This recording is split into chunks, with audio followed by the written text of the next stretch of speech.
The Federalist No. 68. The mode of appointment of the Chief Magistrate of the United States is almost the only part of the system, of any consequence, which has escaped without severe censure, or which has received the slightest mark of approbation from its opponents. The most plausible of these, who has appeared in print, has even deigned to admit that the election of the President is pretty well guarded.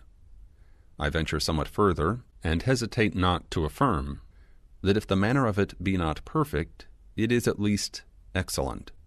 It unites in an eminent degree all the advantages, the union of which was to be wished for. It was desirable that the sense of the people should operate in the choice of the person to whom so important a trust was to be confided. This end will be answered by committing the right of making it, not to any pre-established body, but to men chosen by the people for the special purpose, and at the particular conjuncture. It was equally desirable that the immediate election should be made by men most capable of analyzing the qualities adapted to the station,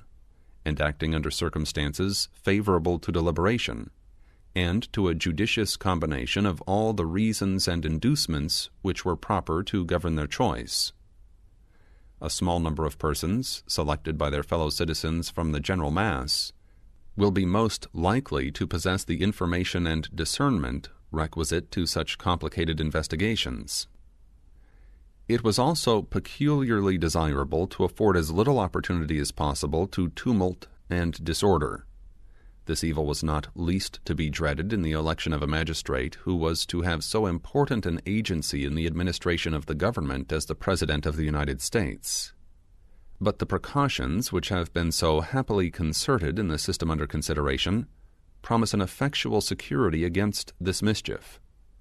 The choice of several to form an intermediate body of electors will be much less apt to convulse the community with any extraordinary or violent movements than the choice of one who was himself to be the final object of the public wishes.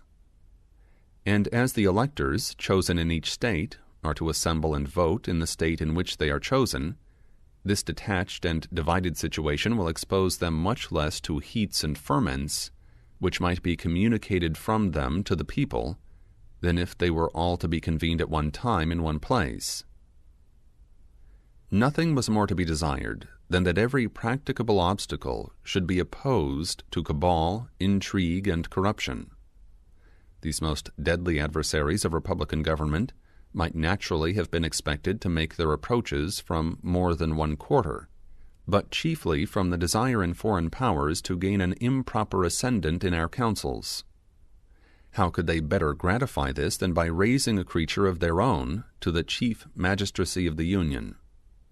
But the convention have guarded against all danger of this sort, with the most provident and judicious attention. They have not made the appointment of the President to depend on any pre-existing bodies of men, who might be tampered with beforehand to prostitute their votes, but they have referred it in the first instance to an immediate act of the people of America, to be exerted in the choice of persons for the temporary and sole purpose of making the appointment. And they have excluded from eligibility to this trust all those who from situation might be suspected of too great devotion to the President in office. No senator, representative, or other person holding a place of trust or profit under the United States can be of the numbers of the electors. Thus, without corrupting the body of the people, the immediate agents in the election will at least enter upon the task free from any sinister bias. Their transient existence, and their detached situation, already taken notice of, afford a satisfactory prospect of their continuing so to the conclusion of it. The business of corruption, when it is to embrace so considerable a number of men, requires time as well as means, nor would it be found easy suddenly to embark them, dispersed as they would be over 13 states, in any combinations founded upon motives which, though they could not properly be denominated corrupt, might yet be of a nature to mislead them from their duty. Another and no less important desideratum was that the executive should be independent for his continuance in office on all but the people themselves,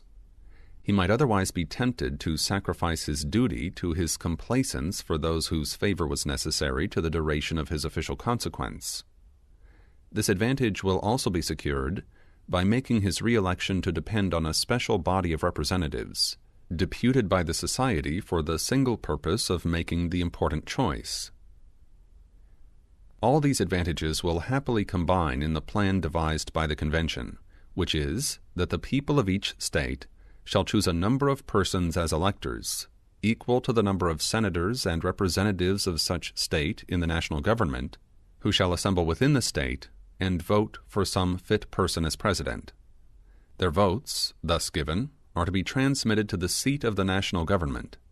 and the person who may happen to have a majority of the whole number of votes will be the president. But as a majority of the votes might not always happen to center in one man, and as it might be unsafe to permit less than a majority to be conclusive, it is provided that in such a contingency the House of Representatives shall select out of the candidates who shall have the 5 highest number of votes the man who, in their opinion, may be best qualified for the office.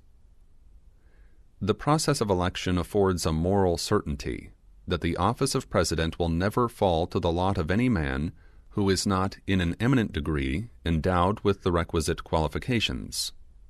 Talents for low intrigue and the little arts of popularity may alone suffice to elevate a man to the first honors in a single state, but it will require other talents and a different kind of merit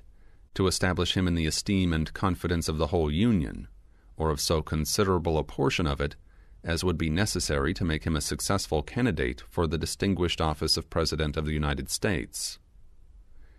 It will not be too strong to say that there will be a constant probability of seeing the station filled by characters preeminent for ability and virtue, and this will be thought no inconsiderable recommendation of the Constitution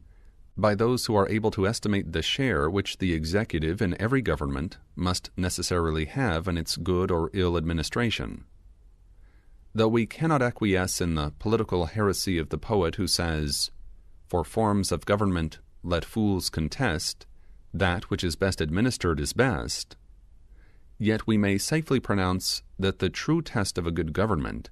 is its aptitude and tendency to produce a good administration. The vice president is to be chosen in the same manner with the president, with this difference,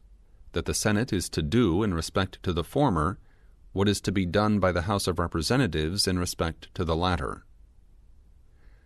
The appointment of an extraordinary person as vice president has been objected to as superfluous, if not mischievous.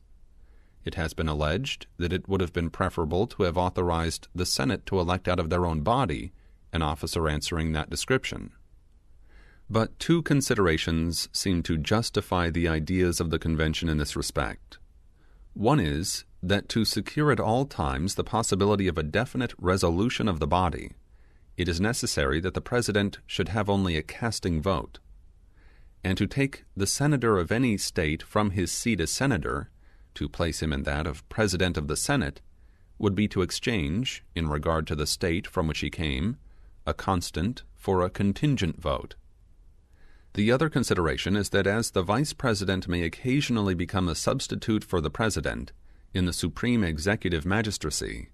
all the reasons which recommend the mode of election prescribed for the one apply with great, if not with equal force, to the manner of appointing the other. It is remarkable that in this, as in most other instances, the objection which is made would lie against the constitution of this state. We have a lieutenant governor, chosen by the people at large, who presides in the Senate, and is the constitutional substitute for the governor in casualties similar to those which would authorize the vice president to exercise the authorities and discharge the duties of the president. Publius.